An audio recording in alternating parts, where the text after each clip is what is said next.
Now, you've probably noticed, unlike in Series 1, the road tests for this time have been concentrating on the urban delivery vehicles, as we consider these to be the unsung heroes of the industry. And that also seems to be the same for the judges of the International Truck of the Year, because for 2016, the winner is the Iveco Eurocargo.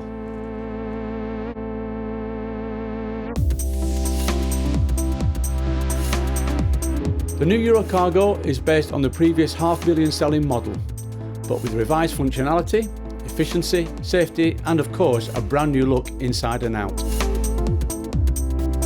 Now, when it comes to trucks, we know very well it's not about how they look, but the Eurocargo does look quite nice. It's got this nice smiley face, as Iveco call it, but of course, underneath the smiley face, it's got some practical things as well. Lifted up on gas struts, we've got all the daily checks that are required. They're all bunched in here, which is great, which makes it more efficient and safer for the driver.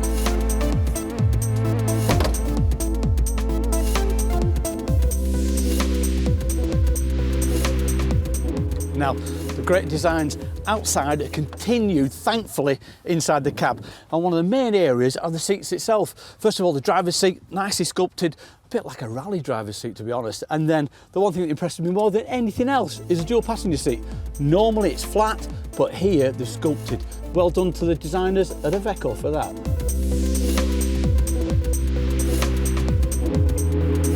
In the cab also you've got plenty of storage space, and you've got tons of coat hooks actually, not just one, you've got about 4 or 5 I think it is.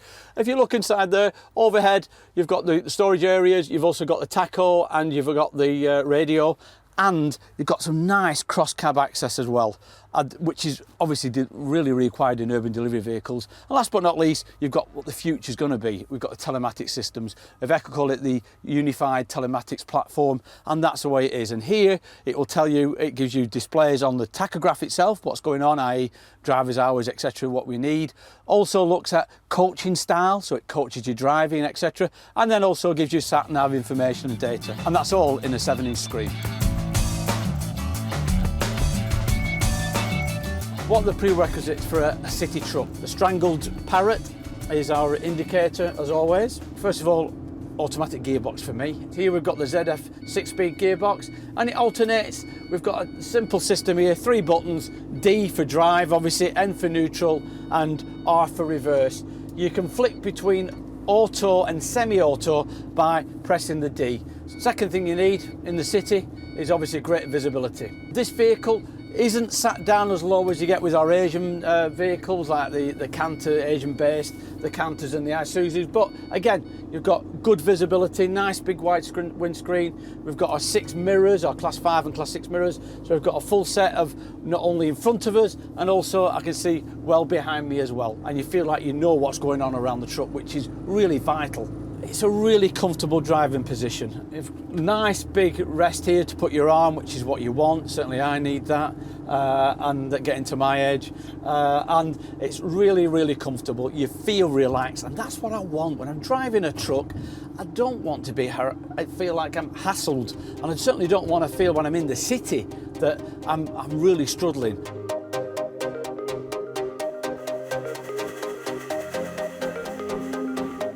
Got an engine brake system here, so I've set it up so that when I take my foot off the brake, then the engine brake kicks in as well. I like that because obviously the one thing is maintenance and repair. I'm not using the service brakes, so that means obviously I can save a little bit on the ventilated disc pads that are all the way around on this vehicle. It means the fact that the engine's doing all the work, which is what I want. They're designed for it nowadays, and more importantly, the engine braking systems are more efficient. They're not like exhaust brakes of the old days. They're really efficient engines, and we should use them more. That's what it's there for. For me, stick everything in auto as much as you can. As far as the auto gearbox is concerned, I mean, one of the things that I call automatic gearboxes, certainly first generation, second generation, were like goldfish gearboxes. And by what I mean by goldfish is, you used to take a gulp of air between the gears. You all know what I mean, where you went into a gear, it went into first, and then all of a sudden, the next thing you know, it went and then went into second gear, and then went into third gear. Well, this gearbox isn't like that at all. It's a nice transition. I mean, I'm up to 1500, 1700, and now it's made that nice transition. It knocks down between gears around about 400 RPM. So I went down then from 1700 RPM, switched across, and it went down into 13. So a nice slick gear change.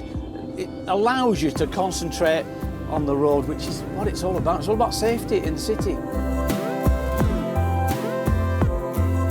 So the Iveco Eurocargo, apparently the truck the city likes, and after driving it, I must admit, I love the gearbox. ZF, 6-speed auto, really, really efficient. Why we haven't had auto gearboxes in urban delivery vehicles 10, 15 years ago, I will never know. Great cab environment, and Iveco also said you'll save about 8% on the previous model as well. So that combination, I can see why this vehicle is a worthy winner of the European Truck of the Year 2016.